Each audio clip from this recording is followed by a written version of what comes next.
Welcome, all hunters, anglers, trappers, and shooters, to the only fish and wildlife conservation podcast that goes behind the scenes of the business of conservation, the Connecting with Conservation podcast. Our podcast is hosted by John Gassett from the Wildlife Management Institute and Jim Curcuruto of the Outdoor Stewards of Conservation Foundation. John and Jim will talk with experts from all sectors of the conservation arena about their passion for conserving the great outdoors. So please welcome our hosts of the Connecting with Conservation podcast, John and Jim. Hello again, and welcome to another episode of Connecting with Conservation, the only podcast that goes behind the scenes to look at the business of conservation in the United States. I'm John Gassett with the Wildlife Management Institute, and I'm your co-host with Connecting with Conservation. I'm here today with my fellow co-host, who seems to be outdoors, Jim Curcuruto from Outdoor Stewards of Conservation Foundation. How's it going, Jim? You're right. I am outdoors. I got Wi-Fi issues around, so I found a parking lot in the shade in York, South Carolina, and fingers crossed that we get through this episode without a lawnmower or a squirrel attack or anything like that. But we are gonna try it. But still very excited about today's episode. Connecting with Conservation Podcast. We talk all about different types of conservation, and we know that people that like to hunt, fish, trap, and shoot are conservationists and care about the environment, care about animals. And that's one of the things that we'll be talking about today with our guest, Rachel Crume. And I don't know much about Rachel. So Rachel, why don't you tell us a little bit about your, growing up, your background, how you got interested in the outdoors? Sure. Well, my name's Rachel Crume. I'm from Kentucky, born and raised. I'll probably be here the rest of my life. I really love my state. I didn't get involved really in the outdoors as on the hunting side until I was out of high school. So I grew up in a family that fished a lot. We fished together. But I had a brother, I have three brothers, and I had one brother that was a pretty avid hunter, and he always tried to get me to go with him, and I just had other obligations to sports and stuff. And so I finally went with him when I was like 19, I think was my first time hunting, 18 or 19. So as an adult, and fell in love with it. I harvested my first white-tailed deer with him with a gun, and we're blessed in Kentucky. We have a really long archery season, and so then I got a bow, and I met my husband at the archery shop. Fast forward, went to college, got a business management degree, but really enjoyed hunting and fishing a lot. And then ended up in the R3 community. And now I work for Kentucky Fish and Wildlife, and I oversee our recruitment, retention, and reactivation branch in Kentucky. So that's Hunter Ed and our Learn to Hunt and Fish programs, bow, all the wonderful things that we do to get people interested in hunting and fishing. So. Now, Rachel, there's one other thing you missed there, and that's that, you came to the agency when I was there, but you actually were part of our companion organization, the Kentucky Fish and Wildlife Foundation, which is the nonprofit that helps manage money and do educational exhibits and that sort of thing. So tell us a little bit about that. Sure. So I did miss that. Sorry, Gassett. And that's actually where we met. So I was the assistant for the Kentucky Fish and Wildlife Foundation for a number of years. So we did a lot of fundraising efforts and really supported outdoor education programs throughout the state. So in Kentucky, we have 3 conservation camps. So we did scholarship programs for those camps, updated ranges, buildings, all kinds of stuff, and then raise money for the Salado Wildlife Education Center there. So in Kentucky is a little different. We, a lot of states will have like outdoor ed facilities, but this is a native zoo right on headquarters property at Kentucky Fish and Wildlife, and we have 60,000 plus people come visit it a year, and so we did a lot of work for them. In addition, like some other work with the agency, but a lot of fun stuff. But that's where I got to meet Gassett, and like randomly, I was thinking back to how I got interested in tracking in the first place, and you probably don't remember this, but you showed me a brochure of wiener dogs tracking deer. And I knew I had to have one, and that was like probably 10 or 12 years before I got my first dog. So you're the one that kind of like just started that itch for me, John. I can't thank you enough. It's changed my life, and I appreciate that. So, but I'm not going to give you any more compliments because I don't. Nope, none needed. None needed.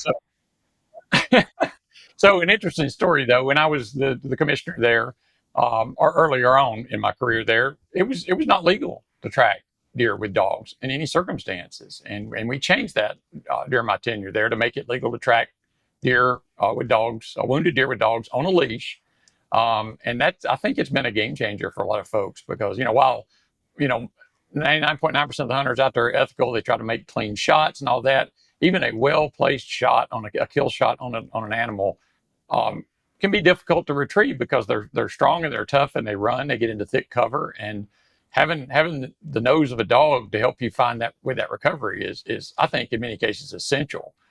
So talk to us a little bit about blood trailing with dogs and why you do it and what it means to you and to conservation. Sure. So to kind of follow up a little bit about what you were saying is regards to like why someone may call us, why a hunter may need us. It's across the board. So I've tracked for guys that are colorblind, so they visibly can't see blood. I've tracked a lot after, like, so say a hunter harvest a deer, and then between that, the time of the shot and then when they're going to go track that deer, a rainstorm happens. So there's no visible sign left on the ground. That happens quite often.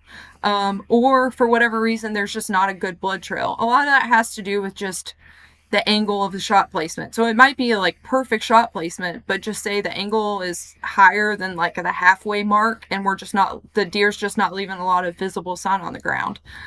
So I think there's a lot of like misunderstanding about why a hunter may need a tracker. But the bottom line is it's great for conservation. So if a hunter shoots a deer, obviously that hunter wants to do everything in their power to find that deer. And in some cases, in very few cases, with regards to like the amount of deer that are harvested in our state, they need our help. And so they'll call us and we'll ask certain questions, figure out what we need as trackers and what the dog needs as far as scent conditions, and figure out when we're going to go try to find that deer and help the hunter out. One of the things I remember from my 1986 Hunter Ed class, 16 hours at Putnam County Fish and Game, was the tracking aspect of it. Again, talk about ethics. And for folks listening or watching that might not be a hunter, there's a requirement in states where you have to have a Hunter Ed certification. And for my case, it was 16 hours of a classroom and then outdoor. But the thing that I remember, outdoor tracking. And, one of the tips was to use, always carry a little paper towel or toilet paper with you and track every little piece of blood that you find. And then you can kind of look back and see, here's the path that deer's taken, and you'll know moving forward. But it is, it's the last thing, a hunter wants is to have to track an animal, because most of the time, 99% of the time, right, they're right there where you expect them to be. But in that one instance, it's important to have those skills, and it's also important if you can't find them to have folks like you that you can call. Now, is there an organization that you belong with, or? Sure. So United Blood Trackers is a organization. It was originally started as Deer Search in New York, and then that expanded to the United Blood Trackers organization. So I'm a member there. I'm an apprentice judge. But I have to tell you, it's probably one of my favorite conservation organizations just because the educational aspect that they provide to new trackers and handlers. I think it's just incredible. They want us to be successful in the field because that means our hunters are successful as far as tracking goes. So the amount of knowledge that we're sharing and helping, it's just a wonderful group of folks that lead that organization. And I think probably the main reason why tracking has just become so popular and so well known in North America, really. So, yeah, and I've done some tracking and trained a few tracking dogs. One of the comparisons I've always made is that blood trailing or blood tracking animals, the skill set involved there is very similar to what trappers need.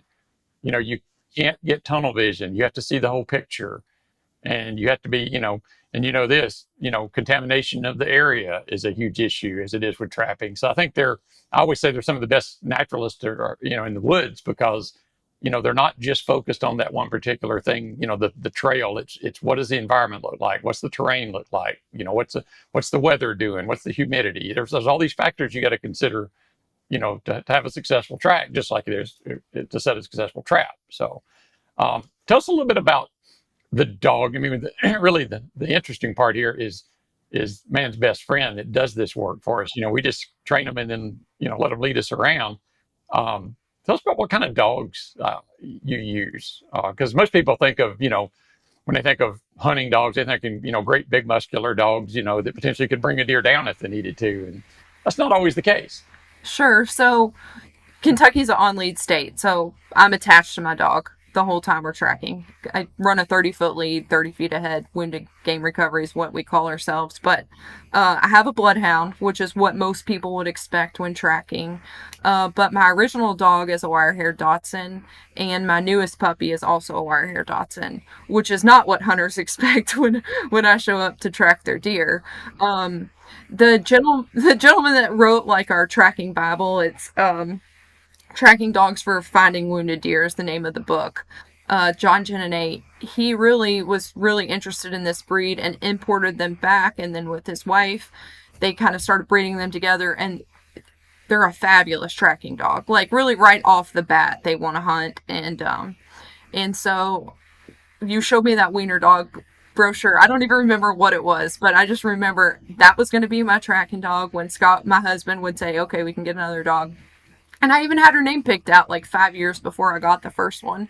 But Sookie was my first tracking dog. And really, what's super incredible is dogs want to hunt. They want a working dog. So when I go to these tracking events, it's incredible how many variety of breeds that you see. So people will track with labs, pointers. I mean, we'll see pit bulls, shepherds, poodles. I mean, it's everything. So there's not like a specific breed of tracking. You probably have your popular like actual hound breeds like a bloodhound, Dachshund, Bavarian Mountain Scent Hound, those things. But you'll also see like a variety of everything. And I think that's my favorite part about the organization too, is because I love dogs, and so I get to be around a lot of different ones and see how they work and that sort of thing. So. Yeah, that's so cool. I mean, it's such a great service. Another one of the tips that I was, came across as a hunter for 40 years was even every time you shoot an animal, you shoot a deer, and maybe it runs 10 yards and you see it from your tree stands right there. The first thing you should do, go to where you shot him and pretend you don't know where he is or she is, and track, follow either the blood or the leaves that are overturned, just as practice for when you do need it. So it's a great tip that I learned and something to pass on. But do you have any other tips for, hunters out there, or maybe a new hunter that, might not have the animal in sight? Like, what are some things that people can do, right off the bat on doing their own tracking? Sure. So I think the first thing is like wait times are super important. So regardless of the shot, unless you like see the deer expire, like from your tree stand or ground blind, an hour minimum, bare minimum 1 hour, right? And that's very important. And then if the shot's not exactly what you wanted, there's other wait times that are recommended. Like, say it's a little further back than we expected or whatever else. We would add time to that to make sure that the deer's expired by the time we get to it. So that's super important, and it's something that any tracker in areas should have the knowledge and the confidence to tell you what that needs to be based on some questions they would ask you. So that's really important. Number 2 is going to the actual location where the deer or elk or whatever big game you're hunting was shot, and really seeing what sign that you're finding on the ground. So if you're bow hunting, we want to find our arrow, see what the blood looks like on it, make sure it's not damaged, and that will show us if it potentially hit bone or not. Then we'll start on the track. So say we're feeling good about everything, we find our arrow, the blood looks good, we're going on the track. On X or Hunt Stand or any of these apps, we'll start a track on them. So you can lay a track, just that you start it and it'll tell you exactly where you've gone. I think that's super important because especially at dark, like at nighttime, it's really easy to go a long way and not realize how far you've gone. So that'll really hold true to how far you've gone, how far you've tracked. I love the idea of toilet paper anytime you find sign, because you're not littering, right? It's biodegradable. No issues. You can always pick it back up, but toilet paper or biodegradable flagging tape, I think, is really important where you find sign. That's also important if you need to call a tracker in later, because onX GPS is only good as what's on your phone. So it's not going to be actual true to like take you to an exact spot. So visible markings of where you found sign is super important if you got to call a tracker in later. And then just taking your time. So not getting in a hurry. The last joke that I have, so the majority of people that I track for are guys, and me and some of my friends, girlfriends that are trackers, we joke, they're like, they're always telling us we can't go to the bathroom together, but they can't track a deer without each other. So as much as it's fun to like invite all your buddies out to like find your deer or your animal, it really doesn't do us any favors if you have to bring a dog in later.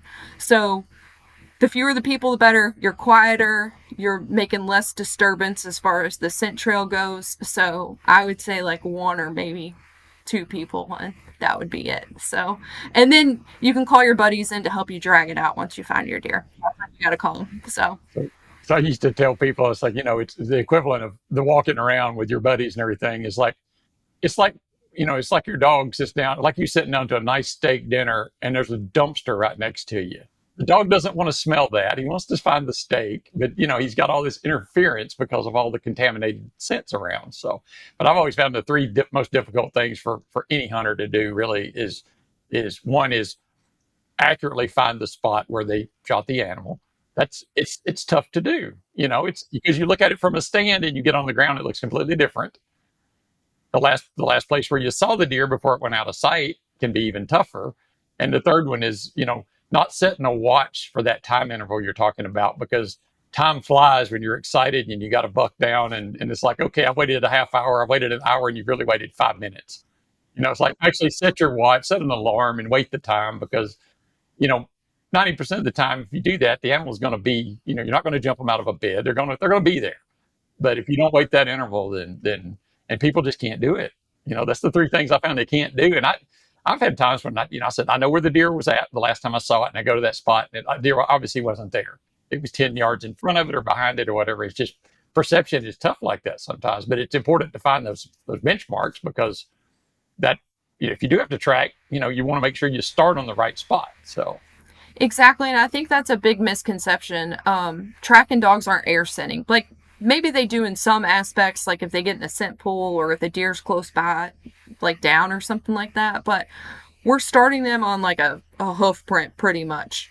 And so if a track is maybe 50 yards off, well, if we start them on this trail, potentially they're picking up a whole other deer, and that scent profile is completely different than what we want them to be on. So it is super important that we're starting our dogs on the right line, an actual scent from our deer that we want to find. So.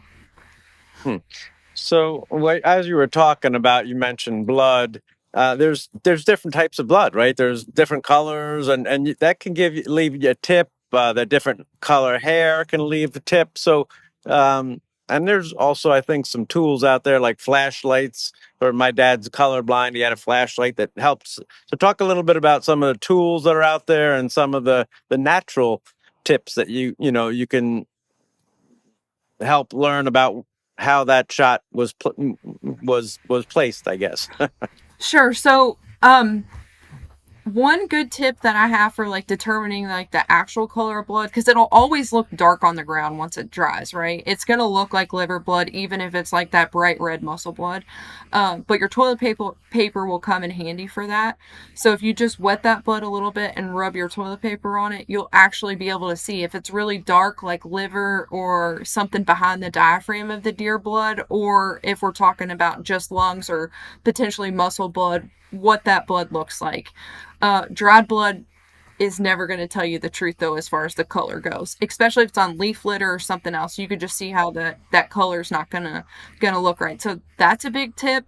And the other tip, this is something that a lot of trackers will use too, but we'll find signs sometimes, and I say our dogs will show it to us. So like for instance, they may sniff a log, and if you look at it, you see literally nothing there, right? But they'll show you, and they'll hold on it for a couple seconds. And so to make sure or to see what that is, a lot of us will carry around like small spray bottles of hydrogen peroxide, and you spray it on there and it'll bubble up just like if you had a cut on your hand and you were spraying peroxide on a cut. I mean, it's super obvious that that's blood and that's the correct direction that our dog's taking us in. So the benefit of that is knowing that we're on the right line and there's no need for us to restart our dog at that point.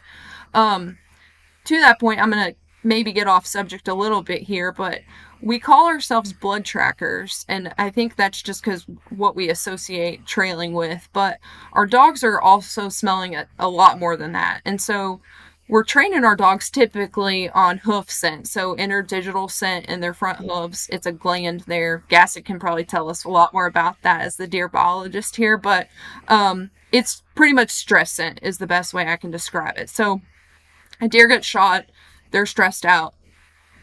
Pheromones, I'm assuming, Gassett. So they're putting that out in their hooves. But the way we train our dogs in the off season is with as little scent as possible. So we want to make it difficult for them. So then when we're in a real life situation, maybe it's a little bit easier. We don't really know what the scent profile exactly looks like, but we know that they're smelling interdigital scent, blood, and I'm sure on a real life track, it's breath, hair, ground disturbance. Stuff that we probably can't even understand as humans, what our dogs are getting whiffs of. So I think Tarsal's a big one too. Tarsal glands their too. most active gland.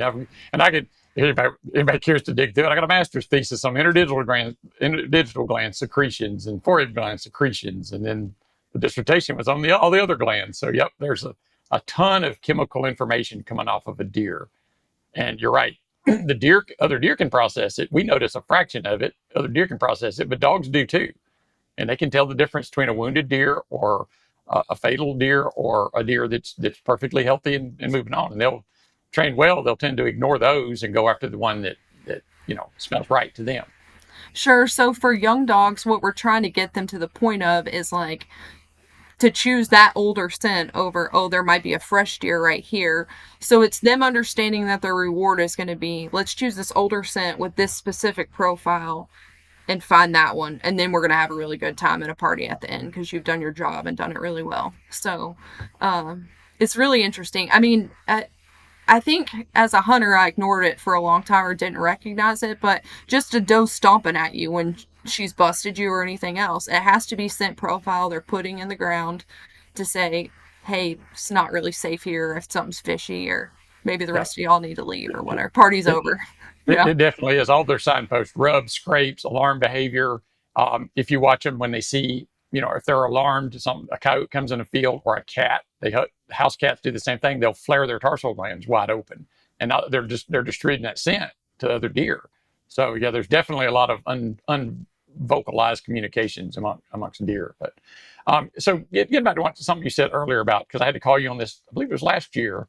They are trained to scent track and trail. They're not trailing visually, and they're not trailing, an overall odor. They're not a what's the word I'm looking for?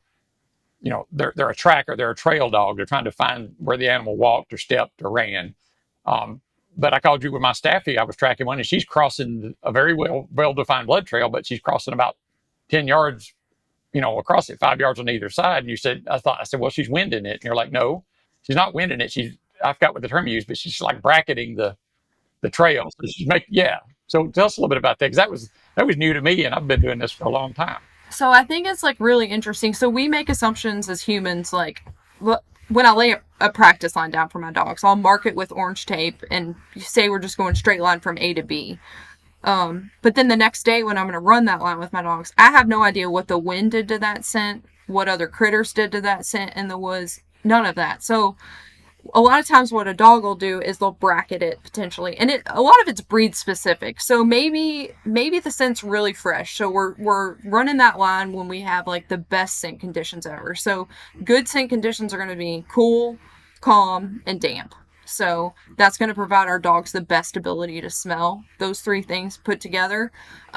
So say that dog is just getting like a face full of scent, and then they want to check and make sure that they're on the correct line.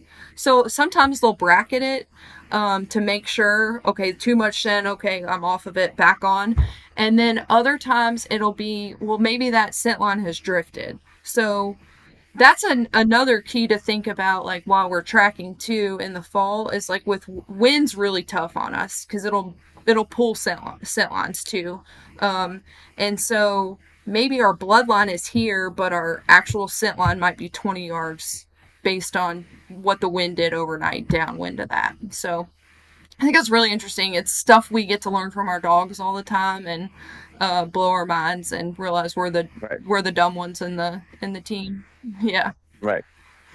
they're pretty. As I was listening to that story, I was trying to calculate in my head between my father, 60 years, 60 seasons hunting, me about 40, my son about 5, so 105 seasons combined between the three of us. And my dad had to call a tracker one time. And this was in New York. You mentioned where your group started. And, we met him in the parking lot, let's say at noon, and got him to the spot where my dad shot probably at 12:20. And by 12:45, like 15 minutes later, they found the deer. It's amazing. So what's the average time, do you think, from finding the scent to finding the deer that you have? And this was after the three, me and him looking for like an hour. It's like, it's amazing how that happened. So, On the good ones, our dogs will. I think hunters will just be like, man, that 100 yards took me 4 hours last night, and the dog runs it in 10 minutes, right? And they're like, why didn't I just not call you right away?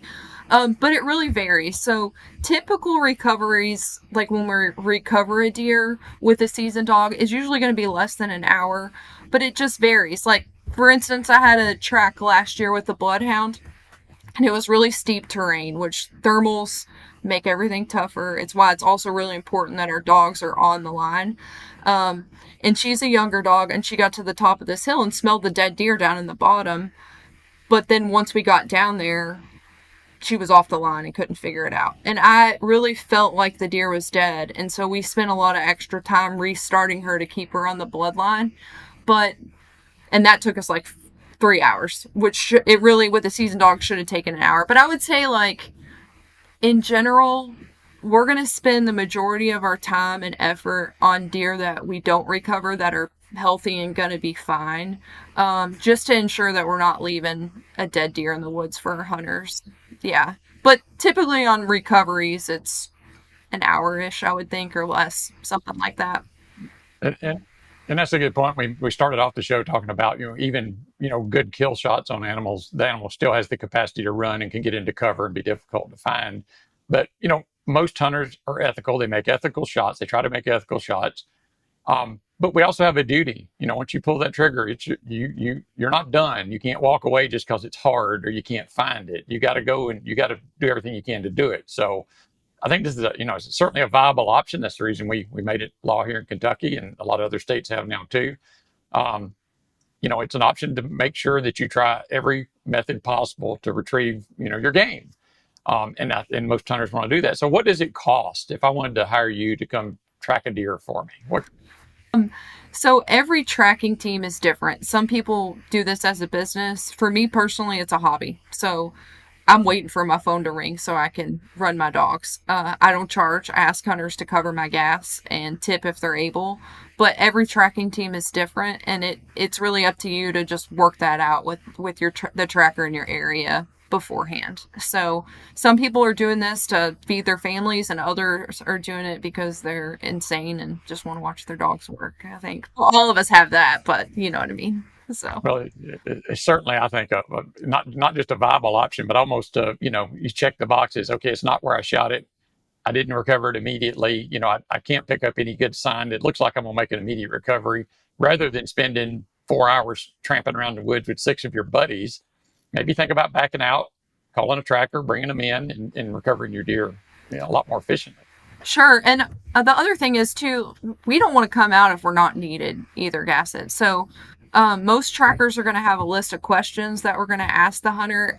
It's almost like an interrogation, and always like start with like, hey, I know I'm getting ready to like make you really weird with all these questions I'm about to ask you, but know that I'm just trying to figure out when is our best opportunity to recover your deer. And there's a lot of cases that I'll say, hey, look, I don't think you need us. I think you need to go back to this spot and continue on the track, see if you can find blood. And if you get to a certain distance, then okay, maybe something's up, back out and call us and we'll come out and help you.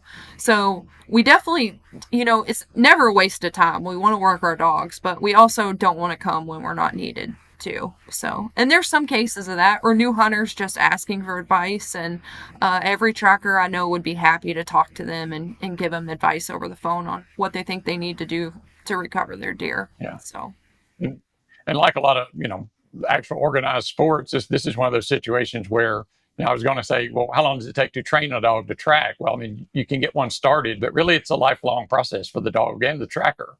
You're never done. You can get recognition for being, meeting certain milestones, like that, but the dog's learning, and the tracker with the dog's learning constantly. Absolutely. And I think handlers are learning more, or they should be, right? And really, I think that kind of broke my heart after I got Sookie. So we had like really 4 seasons almost done together.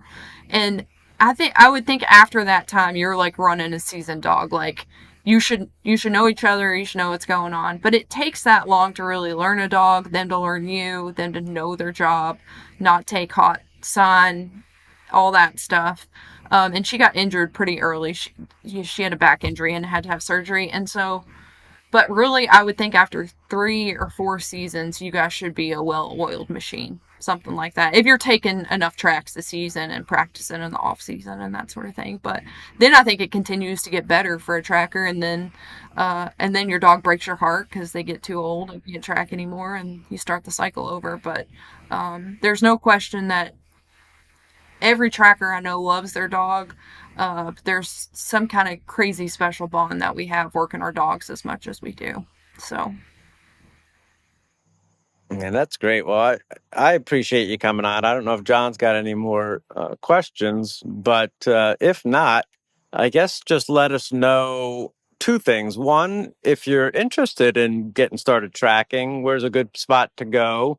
And 2, if you do have that rare occurrence where you need a tracker, is there like every state has a different website? Is it Google, or is there a spot where folks can go easily to find information on how to find a tracker? Sure. So some states will have different networks where there's like a Kentucky blood tracking network, or Ohio or Indiana. So you can look that up in your individual state. But if you're interested in tracking, you can go to unitedbloodtrackers.org, and they also provide a map of trackers across the country. So if you're interested there, all of the spring seminars. So typically all of our seminar season will start in the spring after deer season's over. So we're kicking off to like our Super Bowl's coming up now, right? So we actually get to track. And then training season will usually start in February or March. But all that information is listed on unitedbloodtrackers.org, and that's where I would send anybody. So. Awesome. Well, Rachel, thanks for coming on. You're a rock star, you know that. Keep doing what you're doing, both on the R3 side, which we didn't even get to talk about, but you do great work there too. But just this blood tracking thing has always been fascinating to me. I've done it off and on for years, but never with the passion and fury that you bring to it. So thanks for doing what you're doing. Appreciate you helping all our fellow hunters out there to help retrieve their game when they need it, and just keep up the good work. And we appreciate all you do. And to our listeners, thanks for listening. If you like our podcast, you like this one or others, please subscribe to us. That'll help us and help you to know when the next ones are going to drop. And like them as well. We're always looking to get more information to make these shows better and better. But thanks for listening again on how to track deer with blood trailing dogs. And other than that, we'll see you in the woods or on the water. Thank you. Thanks for listening to this episode of the Connecting with Conservation podcast. Please do us a favor and tell your buddies, friends, family, and others about what you've learned here today. If you like what you heard, come on back anytime and listen to another episode of the Connecting with Conservation podcast.